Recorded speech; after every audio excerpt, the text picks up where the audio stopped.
संदेश देने का काम किया और ये बताने का काम किया माननीय मुख्यमंत्री जी को कि विगत 7 सालों से जिस प्रकार से उत्तर प्रदेश को उत्तम प्रदेश बनाने का जो बीड़ा उठाया गया है, हम लोग आपके इस संकल्प की सराहना करते हुए जो देश का संकल्प है, माननीय मोदी जी ने जो संकल्प ले रखा है 2047 तक देश को विकसित भारत का जो संकल्प है उसको पूरा करने का संकल्प हमारी इस घोसी की जनता ने 2 दिन में लेने का कार्य किया है। माननीय प्रधानमंत्री जी ने इस बात को भी इंगित किया। आज लड़ाई किस बात की? एक तरफ देश में एकता और अखंडता का संदेश दिया जा रहा है और दूसरी तरफ हमारे विपक्ष के लोग नफरत के बीच बोलने का काम कर रहे हैं। एक तरफ हम बात कर रहे हैं यहाँ घोसी लोकसभा के सर्वांगीण विकास का, कि यहाँ विकास किस प्रकार से किया जाए जिससे कि इस घोसी की विकास की जो रफ्तार है वो देश के विकास की रफ्तार के साथ जुड़े। तो तमाम लोग व्यक्तिगत टिप्पणी कर रहे हैं, माननीय प्रधानमंत्री जी के बारे में बोल रहे हैं। साथियों, हम सबको एकजुट रहने की आवश्यकता है। आज की इस एकता ने विरोधियों के पसीने छुड़ा दिए हैं। विरोधी चारों खाना चित हो चुका है, वो मान लिया है कि घोसी में इस बार छड़ी निशान को जीत पक्की है और एनडीए सरकार भी बनना चाहिए। पत्रकार लोग हमसे कह रहे हैं, माननीय अखिलेश यादव जी कह रहे हैं कि इस बार हमारी प्रचंड बहुमत से सरकार दिल्ली में बन रही। अरे भाई, आंख बंद करके सपना काहे देख रहे हैं? अभी तो यूपी समझ ही नहीं पा रहा है, खुद की पार्टी समझ नहीं पा रही है, देश का सपना देख रहे हैं ये लोग। साथियों, जिस प्रकार से आपने देखा इसी घोसी लोकसभा में जब मधुबन में आकर के माननीय शिवपाल यादव जी ने कहा कि जो वोट देगा 1 तारीख को तब वो ठीक है, नहीं देगा तो 1 तारीख के बाद इनका हिसाब किताब किया जाएगा। जनप्रतिनिधियों का हिसाब किताब करने के मूड में हो गए। दूसरे दिन हमने कुछ नहीं कहा, लेकिन जनता का श्राप ऐसा लगा कि दूसरे दिन आजमगढ़ कार्यक्रम में गए, इनके ही नेताओं ने इनको धक्का देकर के पीछे धकेल दिया कि तुमको आगे आने की आवश्यकता नहीं है। मैं वही बात कहना चाहता हूँ कि जिस प्रकार से समाजवादी पार्टी समाप्तवादी पार्टी के रास्ते पर है, जीता जाता उसका उदाहरण है। साथियों, आज गांव में लोगों को धमकी दिया जा रहा है। गांव में समाजवादी के लोग धमकी दे रहे हैं, जो लोग छड़ी का प्रचार कर रहे हैं, मोदी जी को तीसरी बार प्रधानमंत्री बनाने का काम कर रहे हैं, ऐसे लोगों को धमकी दिया जा रहा है। अभी मैंने मोबाइल में देखा 3 वीडियो हमारे पास आया हुआ है। अरे भाई, पहले अपने गिरेबान में जा करके देखो ना, उनके बड़े नेता जिस प्रकार से समस्त क्षत्रिय समाज को बदनाम करने का प्रयास कर रहे हैं, कहीं न कहीं इस पे सोचने की बात है। आज आवश्यकता किस बात की है? आखिर जनता वोट क्यों करेगी भाई? चुनाव निशान छड़ी पर मतदान क्यों करेगी?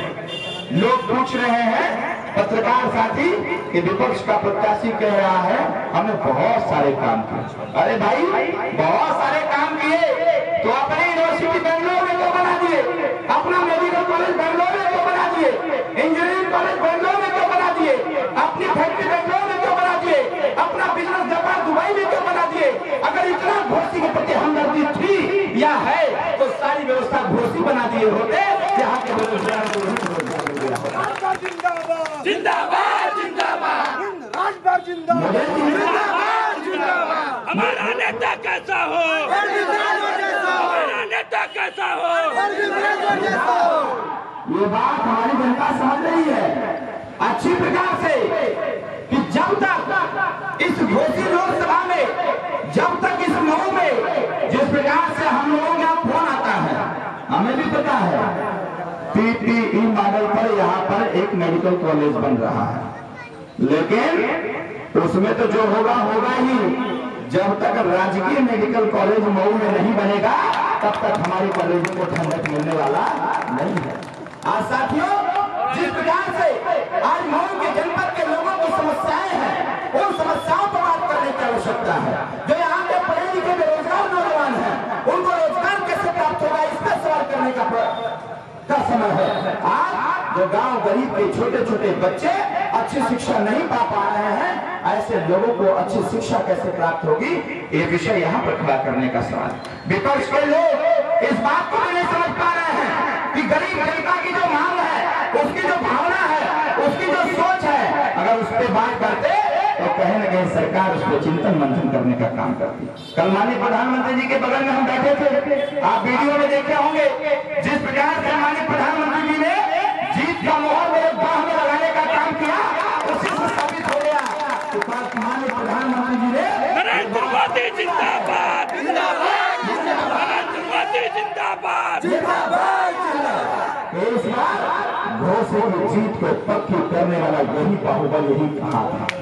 और मैं अपनी बात को कहना चाहता हूँ, 100% घोषित जीता जाएगा और जीत करके यहाँ की बिगड़ी हुई व्यवस्थाओं में सुधार लाया जाएगा और इस घोषी लोकसभा को आदर्श घोषी लोकसभा बनाने की चीज लगा दिया जाएगा।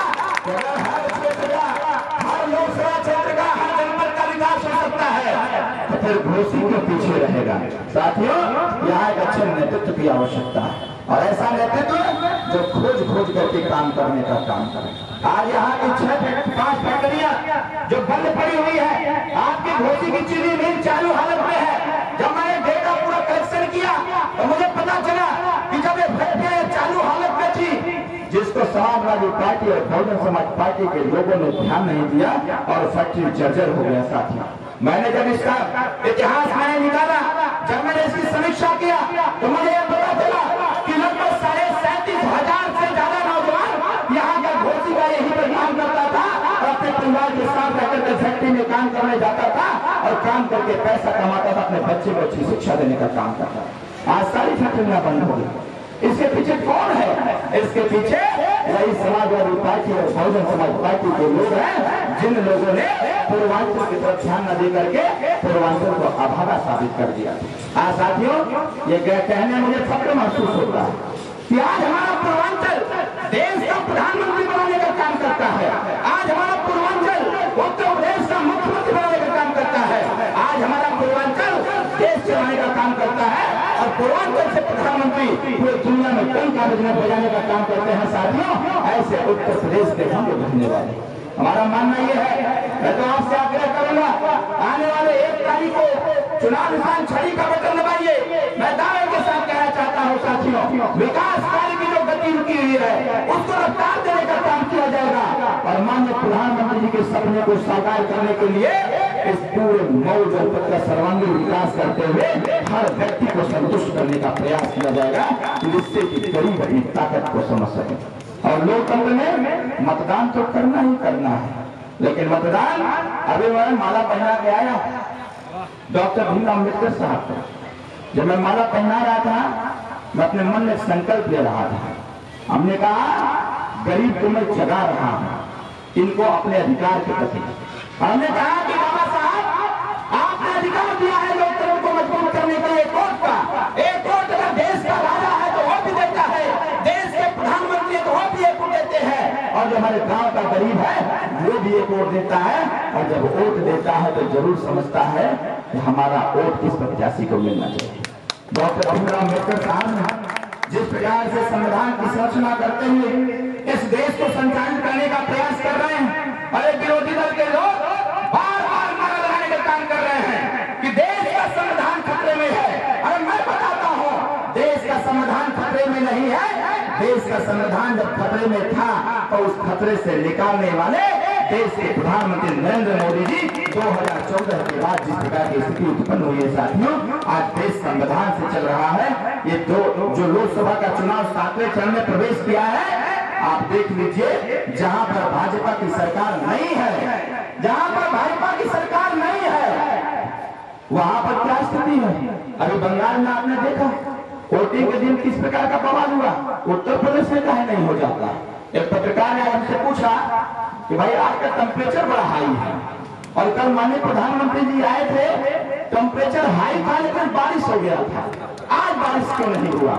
हमने कहा इस देश के भाग्य विधाता नरेंद्र मोदी जी आए थे, उनके उद्बोधन और संबोधन से इंद्र भगवान भी खुश होकर के जनता पर जल वर्षा करने का काम किए थे और जल वर्षा करके उनके लोगों के अंदर एक संकल्प देने का काम किए थे। जिस प्रकार से हमारे सनातन पुराणों में देखा जाए, जब भी कोई पूजा पाठ में बैठता है तो हमारे गुरु जी आम के पत्ते से जल लेकर के उसको छिड़कने का काम करते हैं कि तुम पवित्र हो जाओ।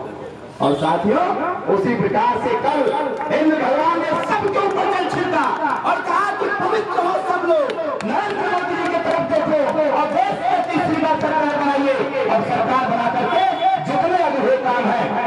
पूरा करने का भी काम किया जाए।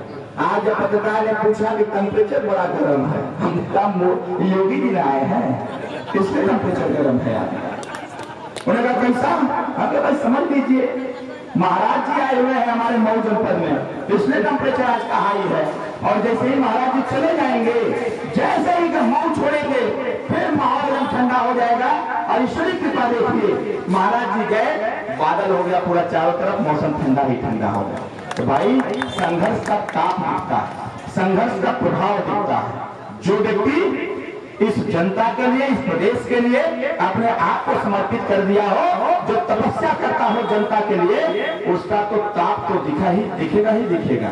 मैं साथियों आप सबसे आग्रह करूंगा, ये वक्त है एक एक व्यक्ति को समझाने का, ये वक्त है आपस में टोली बना करके हर घर जाने का, ये वक्त है लोगों को कन्विंस करने का, लोगों को ये बात बताने का कि विरोधियों के चक्कर में नहीं पड़ना। जानते हैं विरोधी साजिश रचने लगे, वो क्या कर रहे हैं? जिस चीज को डॉक्टर अंबेडकर साहब हमेशा मना करते रहे, उसी चीज को ये समाजवादी के लोग, बहुजन समाज पार्टी के लोग बढ़ावा देने का काम कर रहे हैं। डॉक्टर अंबेडकर साहब कहा करते थे, हम तुमको ऐसा पावर दे रहे हैं इस देश में, इस प्रकार की ताकत दे रहे हैं कि आपके एक अंगुली से इस देश की तस्वीर और तकदीर बदलने का काम होगा। इस देश के बच्चों को शिक्षा मिलेगा, इस देश के नौजवानों को रोजगार मिलेगा, महिलाओं को सुरक्षा मिलेगी, सबके साथ समता, स्वतंत्रता, बंधुत्व और न्याय होगा। माननीय कांशीराम साहब कहा करते थे, जब वो अपने समाज को जगाने का काम करते थे, तो इस बात को समझने की आवश्यकता है। माननीय कांशीराम साहब कहा करते थे कि जो अपने वोट की कीमत को नहीं समझता, वो अपने परिवार के इज्जत और सम्मान को भी नहीं समझ सकता। और डॉक्टर अंबेडकर साहब की कही बात, माननीय कांशीराम साहब की कही बात ये भी कहा करते थे, जो अपने वोट को दारू, मुर्गा, पैसे पर या प्रलोभन पर बेचने का काम कर सकता है, वो अपने परिवार की इज्जत को बेचने का काम कर सकता है। साथियों, ये माननीय कांशीराम साहब कहा करते थे। इसी बात को समझने की आवश्यकता है। ये विरोधी दल के लोग रात रात को घूम करके माल बांट रहे हैं, पैसा बांट रहे हैं। तो इस बार जनता ने भी मन मिजाज बना लिया है, इस बार पैसा का थाह लगा देंगे। जितना पैसा उसका थाह लगा करके और देश में तीसरी बार नरेंद्र मोदी जी को प्रधानमंत्री बनाने के लिए और घोषित लोकसभा का सर्वांगीण विकास कराने के लिए 1 तारीख को छड़ी का बटन दबाएंगे। बताइए 1 तारीख को छड़ी का बटन दबेगा कि नहीं? कितने छड़ी का बटन दबाएंगे? जरा हाथ चाहिए तो छड़ी का बटन दबेगा ना? हाथ नीचे करिए। साथियों, आवश्यकता इस बात की, अब ऐसा गोल्डन चांस नहीं मिलेगा। आप जो अपने मऊ के ही बारे में खाली सोचिए, आपके मऊ से 3 कैबिनेट मिनिस्टर हैं, ये मऊ का सौभाग्य है। 3 कैबिनेट मिनिस्टर, एक नगरीय विकास मंत्री A.K. शर्मा जी, जिन्होंने हजारों करोड़ रुपए लगा करके नगर का विकास करने का काम कर रहा है। और दूसरा, रसला विधानसभा के मीरगंज के अस्थायी निवासी ओम प्रकाश राजभर जी, हमारे पिताजी, यहाँ माननीय प्रधान जी लोग सब लोग आए हुए हैं, जिला पंचायत साहब भी हैं। इन सब के मंत्री हमारे पिता ओम प्रकाश राजभर जी, पंचायती राज मंत्री। A.K. शर्मा जी शहर का विकास करेंगे, ओम प्रकाश राजभर जी गांव का विकास करेंगे। अगर विकास में कोई बाधा हुआ विरोधी पार्टी का, तो हमारे दारा सिंह चौहान जी कारागार मंत्री है, ये भी ध्यान रखिएगा। दारा सिंह चौहान जी कारागार मंत्री है। जो भी विकास में बाधक होगा, अगर उसके ऊपर दोष होगा, तो दारा चौहान भी गेट खोल के बैठे हुए हैं कि आओ तुम हमारे जेल में, और जेल में जब तक आओगे तुम्हारा सुधार करके पूरी जनता में भेजने का काम करेंगे। साथियों, और उसके बाद आपके बगल में एमएलसी बिच्छे और राजभर, अब अंतिम निर्णय लेने की आवश्यकता आपको है कि यहाँ अगर प्रेस का पैसा आ सकता है, तो मेरी इच्छा यह है, जिस प्रकार से कल माननीय प्रधानमंत्री जी से मैंने कहा कि सर आपने 10 साल सरकार चलाया है, लेकिन आपका ध्यान हमारे घोषी पर प्रतिदिन न होने के नाते नहीं आ पाया। उन्होंने कहा ऐसी बात नहीं है अरविंद, मैंने बहुत सारी योजनाएं भेजी है यहाँ, लेकिन उस योजनाओं के क्रियान्वयन के लिए एक अच्छे नेतृत्व की आवश्यकता है। और मुझे पूरा विश्वास है और घोसी की जनता पर विश्वास है कि इस बार तुमको जिता करके ये दिल्ली भेजेंगे, और तुम सिर्फ सांसद ही नहीं बनोगे, सिर्फ सांसद ही नहीं बनोगे, इस घोसी लोकसभा के भाग नहीं बढ़ोगे और ऐसी व्यवस्था तुमको दूंगा, इतना पैसा दूंगा कि यहाँ घोसी का सर्वांगीण विकास करना, ताकि अगली बार जब हम आए यहाँ घोसी में तो यहाँ हर तरफ सिर्फ विकास विकास नजर आवे। इसी बात को कल माननीय प्रधानमंत्री जी ने हमारी बटन कहाँ दबेगी, हमारी बटन कहाँ दबेगी। मैं बार बार कहता था, लोगों को शक्ति लगती थी, लोगों को लगता था कि अरविंद राज ऐसे ही बोल देते हैं। हमने बार बार कहा था कि आप विश्वास रखिए, जो नेतृत्व के साथ जुड़ा रहता है और अगर वो जनप्रतिनिधि है तो फिर उस क्षेत्र का कल्याण होना एकदम सही है। साथियों, जिस प्रकार से कल आपने देखा माननीय प्रधानमंत्री जी ने जो सम्मान दिया और उन्होंने एक पंच मारा हमारे बाहु पर और पंच मार के कहा, जीत करके आओ, आगे घोसी का विकास करना मेरा काम होगा, जितना पैसा तो होगा उतना पैसा देने का काम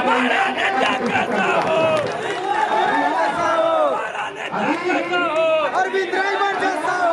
जब माननीय मुख्यमंत्री जी आए, हमारे गणेश भैया उस मंच पर थे, माननीय मुख्यमंत्री जी आए तो हमसे पूछ रहे थे कि अरविंद तुम्हारा स्टेटमेंट हम सुन रहे थे, हमें कौन सा सर कहे कि घोसी के जो गांव के रास्ते हैं गड़बड़ है क्या? हमके बस इंतजार कर देना 4 तारीख का, 1 तारीख की वोट पड़ जाए, 4 तारीख के काउंटिंग और जीत सुनिश्चित होती है तो तुरंत 10 तारीख को सरकार बनेगी और 15 तारीख को लिस्ट लेके बैठ जाएंगे आपके यहाँ। तो हमारे यहाँ भी जो पैसा नहीं आ पाया है उत्तर प्रदेश सरकार का, पहले वो पैसा दीजिए, हमारे गांव के रास्ता बनना चालू हो और जब पूरा रास्ता बनवा देंगे, देश की सरकार से पैसा ला करके, प्रदेश की सरकार से पैसा ला करके, तब जाकर के हमको शांति मिलेगा। और विश्वास रखिएगा अरविंद राजभर पर, विश्वास रखिएगा नौजवान भाइयों, इस बात को मैं कह रहा हूँ। एक जुलूस सवार है, मुझे यूनिवर्सिटी नहीं चलानी है, मुझे कोई फैक्ट्री नहीं चलानी है, मुझे कोई मेडिकल कॉलेज नहीं चलाना है, ना ही मेरे पास कोई चाय की दुकान है। ये पूरा जो जीवन है ना वो जनता के लिए समर्पित करके आया हुआ हूँ और पढ़ लिख करके मैं आया हूँ। जनता के लिए समर्पित है कि मैं इस बात को जरूर कहना चाहूंगा, मैं इस बात को जरूर कहना चाहूंगा कि अगर ये पूरा जीवन समर्पित आपके लिए है तो इससे अच्छा हो कोई मौका मिलने वाला। राजनीति में सबसे ज्यादा स्वार्थ होता है साहब।